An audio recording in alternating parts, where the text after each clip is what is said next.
एक सुदूर गांव में जहां नदियां बहती थीं और जंगल शांत थे, वहां धालसिम नाम का एक सीधा साधा इंसान रहता था। वह कोई योद्धा नहीं था, वह एक गृहस्थ साधु था।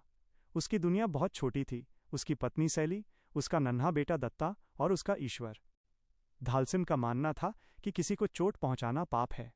वो चींटी को भी बचाकर रास्ता चलता था। उसने सालों तक घोर तपस्या की और योग की ऐसी शक्तियां हासिल की जो आम इंसान की सोच से परे थीं। वो अपने शरीर को रबर की तरह खींच सकता था और अपने अंदर की ऊर्जा से आग पैदा कर सकता था।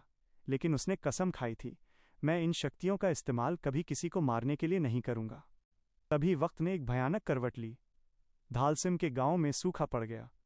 बारिश बंद हो गई, फसलें जल गईं। गांव में भूखमरी और महामारी फैल गई। कल तक जो गांव हंसता खेलता था, वहां अब सिर्फ बच्चों के रोने की आवाजें आती थीं। लोग दाने दाने को मोहताज हो गए। दवाइयों की कमी से बच्चे मरने लगे।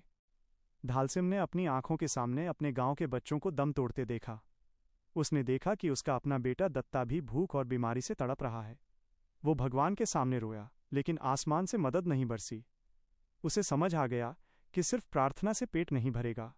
उस वक्त दुनिया में स्ट्रीट फाइटर टूर्नामेंट हो रहा था, जहां जीतने वाले को बहुत पैसा मिलने वाला था।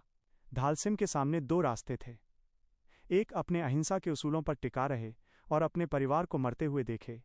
दो, या अपनी कसम तोड़ दे, अपने हाथों को खून से रंगे और अपने गांव को बचा ले। उस रात एक पिता हार गया और एक योद्धा जाग गया। उसने अपनी पत्नी से कहा, मेरी आत्मा चाहे नर्क में जाए, लेकिन मैं अपने बेटे को मरने नहीं दूंगा। उसने अपने गले में उन 3 बच्चों की खोपड़ियां स्कल्स की माला पहनी जो भूख से मर चुके थे, ताकि उसे हमेशा याद रहे कि वो किसके लिए लड़ रहा है। धालसिम अखाड़े रिंग में उतरा तो वो बाकी फाइटर्स जैसा नहीं था। न बड़ी मसल्स, न गुस्सा, न घमंड। वो एकदम शांत था, जैसे कोई मूर्ति। सामने खड़े क्रूर फाइटर्स उसे कमजोर समझकर हंसे। लेकिन जैसे ही लड़ाई शुरू हुई, लोगों की सांसें थम गईं।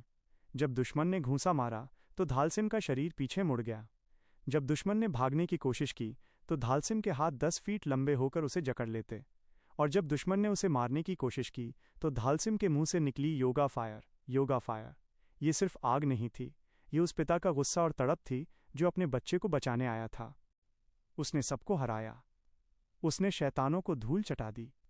लेकिन हर जीत के बाद वो जश्न नहीं मनाता था। वो अपने बेहोश दुश्मन के सामने हाथ जोड़कर खड़ा हो जाता और कहता, मुझे माफ करना, ये मेरी मजबूरी थी।